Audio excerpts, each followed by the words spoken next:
Hello, and welcome to The Bard's Truth, with your host, the Green Bard. This is Dany's Dragon Bonds, Volume 4, Part 4, Quentyn Martell, the Dragon Tamer.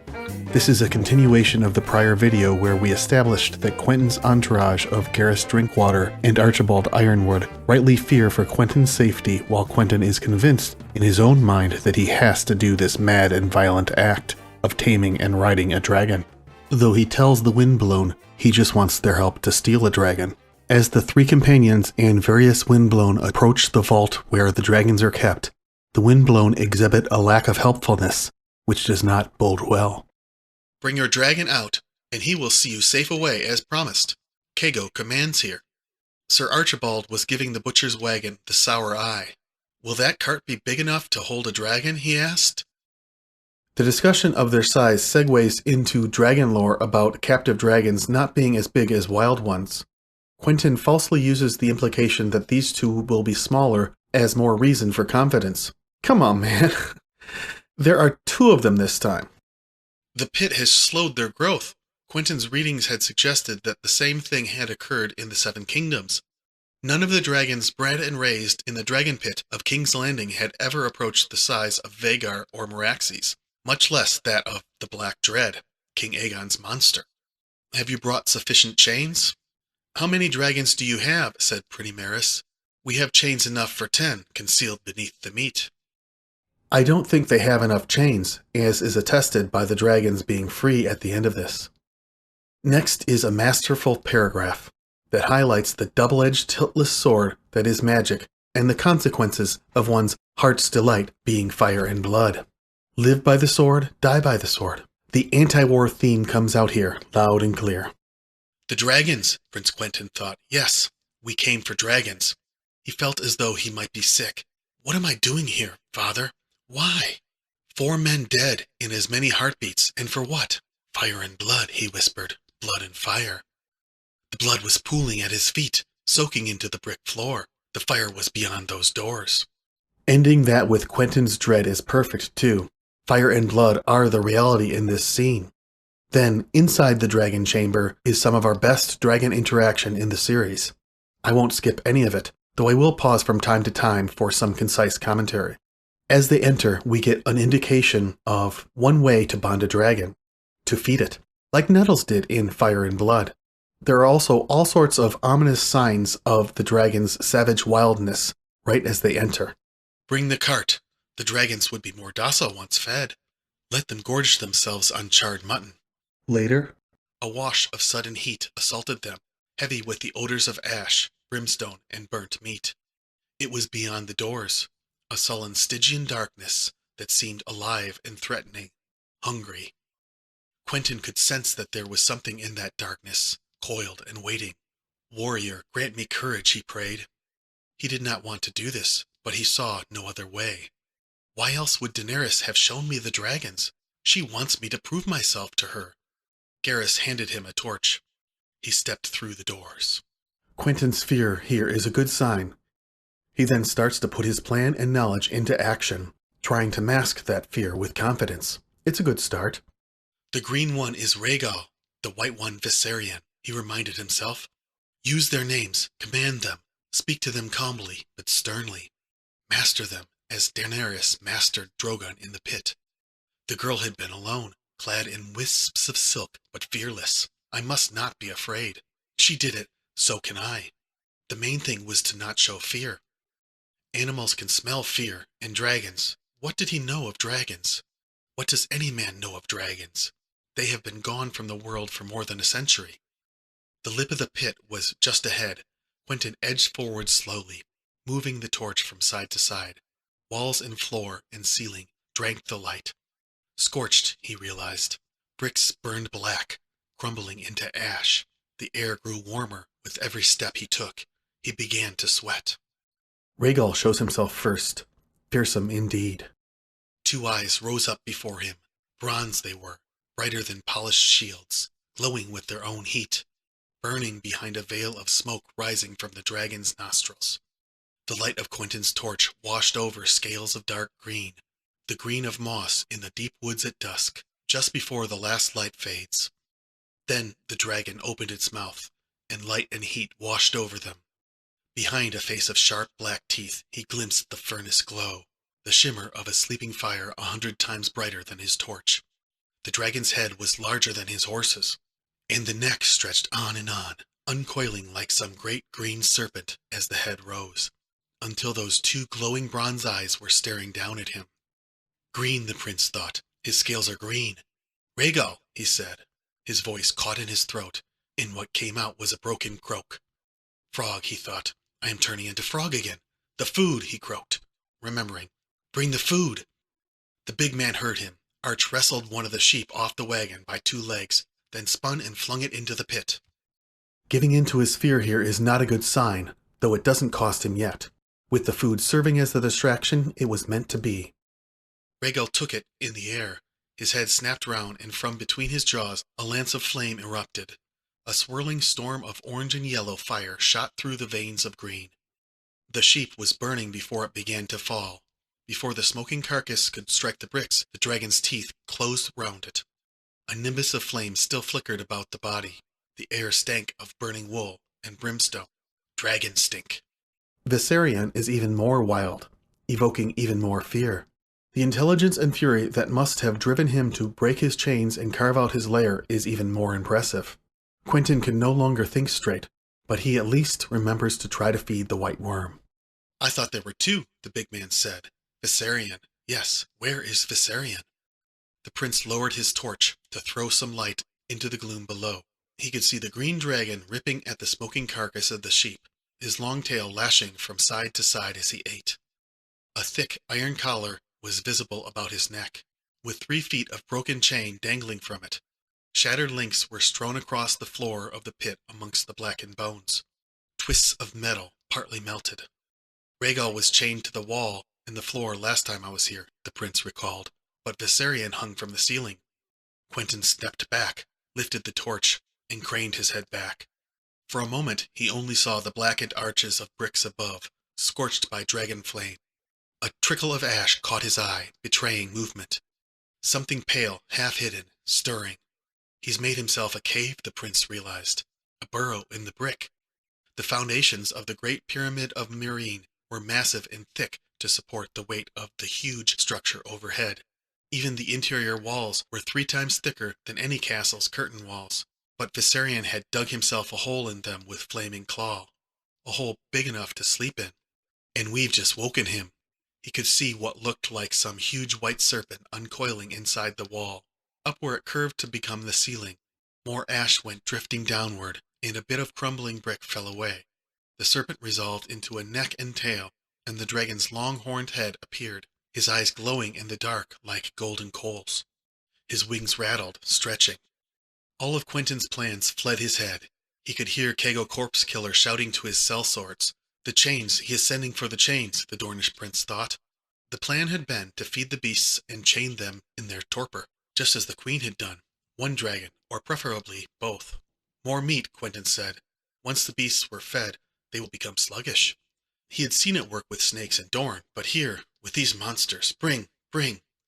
Viserion launched himself from the ceiling, pale leather wings unfolding, spreading wide. The broken chains dangling from his neck swung wildly. His flame lit the pit. Pale gold shot through with red and orange, and the stale air exploded in a cloud of hot ash and sulfur as the white wings beat and beat again. Viserion is spooking the rest of him, and at his landing things go from bad to worse. Quentyn tries to tame the beast, which starts to work, but in the end he can't maintain his hold on Viserion. Feeding him first might have helped. A hand seized Quentyn by the shoulder. The torch spun from his grip to bounce across the floor, then tumbling into the pit, still burning. He found himself face to face with a brass ape, Gerris. Quent, this will not work. They are too wild. The dragon came down between the Dornishmen and the door with a roar that would have sent 100 lions running. His head moved side to side as they inspected the intruders. Dornishmen, windblown, Kago. Last and longest the beast stared at pretty Daenerys, sniffing. The woman, Quentyn realized. He knows that she is female. He is looking for Daenerys. He wants his mother and does not understand why she's not here. Quentyn wrenched free of Gerris's grip. Viserion, he called. The White One is Viserion. For half a heartbeat he was afraid he'd gotten it wrong. Viserion, he called again, fumbling for the whip hanging from his belt. She cowed the Black One with a whip. I need to do the same. The dragon knew his name. His head turned and his gaze lingered on the Dornish prince for 3 long heartbeats. Pale fires burned behind the shining black daggers of his teeth. His eyes were lakes of molten gold, and smoke rose from his nostrils. Down, Quentyn said. Then he coughed and coughed again. The air was thick and the sulfur stench was choking. When Quentyn was overcome by the smoke, it literally broke the spell. With his apparent failure to tame Viserion, with neither the bond nor the whip, the windblown take the situation from bad to worse. Viserion lost interest. The dragon turned back toward the windblown and lurched toward the door. Perhaps he could smell the blood of the dead guards, or the meat in the butcher's wagon, or perhaps he had only now seen the way was open. Quentyn heard the sellswords shouting. Kago was calling for chains, and Pretty Meris was screaming at someone to step aside. The dragon moved awkwardly on the ground, like a man scrabbling on his knees and elbows, but quicker than the Dornish prince would have believed. When the windblown were too late to get out of the way, Viserion let loose with another roar. Quentyn heard the rattle of chains, the deep thrum of a crossbow. No, he screamed. No, don't. But it was too late. The fool, was all he had time to think as the quarrel caromed off Viserion's neck to vanish in the gloom. A line of fire gleamed in its wake, dragon's blood, glowing gold and red. The crossbowman was fumbling for another quarrel as the dragon's teeth closed around his neck. The man wore a mask of a brazen beast, the fearsome likeness of a tiger. As he dropped his weapon to try and pry apart Viserion's jaws, flame gouted from the tiger's mouth. The man's eyes burst with soft popping sounds, and the brass around them began to run. The dragon tore off a hunk of flesh, most of the sellsword's neck, then gulped it down as the burning corpse collapsed to the floor. With Viserion temporarily sated by eating the crossbowman, Quentyn makes one more attempt to tame him. Again it starts to work, but this time he is interrupted by Rhaego. I guess in the chaos they forgot to feed the green dragon again. I, for one, think Quentyn was starting to bond with Viserion before Rhaego sets him on fire. What do you think? The other windblown were pulling back. This was more than even Pretty Meris had stomach for. Viserion's horned head moved back and forth between them and his prey. But after a moment he forgot the sellswords and bent his neck to tear another mouthful from the dead man. A lower leg this time. Quentyn let the whip uncoil. Viserion, he called, louder this time. He could do this. He would do this. His father had sent him to the far ends of the earth for this. He would not fail him. Viserion! He snapped the whip in the air with a crack that echoed off the blackened walls. The pale head rose. The great gold eyes narrowed. Wisps of smoke spiraled upward from the dragon's nostrils. Down, the prince commanded. You must not let him smell your fear. Down, down, down! He brought the whip around and laid a lash across the dragon's face. Viserion hissed. And then a hot wind buffeted him, and he heard the sound of leathern wings, and the air was full of ash and cinders, and a monstrous roar went echoing off the scorched and blackened bricks. And he could hear his friends shouting wildly. Gerris was calling out his name over and over, and the big man was bellowing, "Behind you! Behind you! Behind you!" Quentyn turned and threw his left arm across his face to shield his eyes from the furnace wind. Rhaego, he reminded himself. The green one is Rhaego. When he raised his whip, he saw that the lash was burning, his hand as well. All of him was burning. Oh, he thought. Then he began to scream. You may be aware of Preston Jacobs' theory that Quentyn is alive. Many in the fandom dislike this idea. For myself, I think that George R.R. Martin will probably keep Quentyn dead just because he needs to trim the story going forward. However, I certainly see that George R.R. Martin has left it open for Quentyn to have survived. If nothing else, I like the idea that the tattered prince was actually the corpse we see in Sir Barristan's next chapter. For a little bit, let's assume Quentyn does survive. A friend of mine, user Tootles on Reddit, I'll link to his related blog post, asongoficeandtootles.wordpress.com, theorizes that Quentyn screaming is actually happening through the bond to Viserion, and so is all of him burning.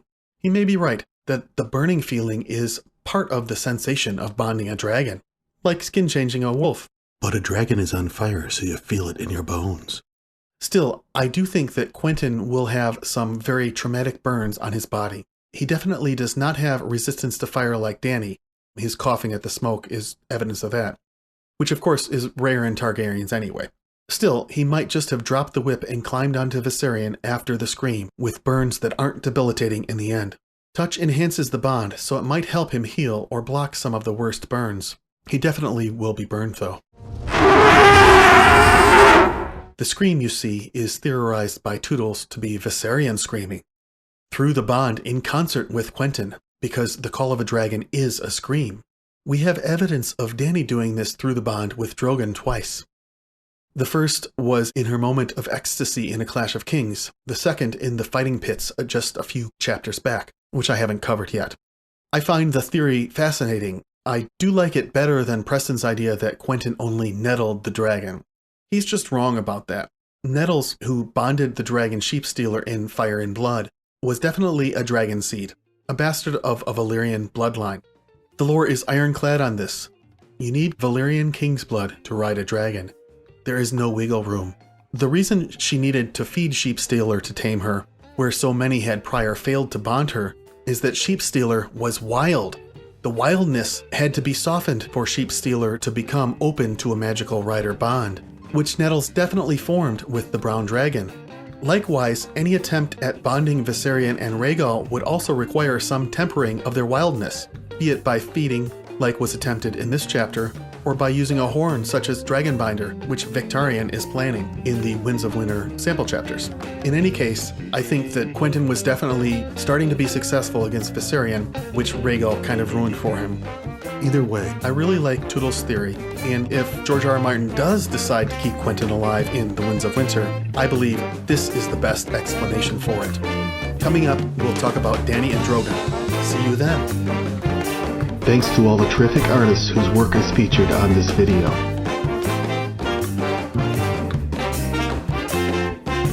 Thanks especially to those in my family who helped in this series so far.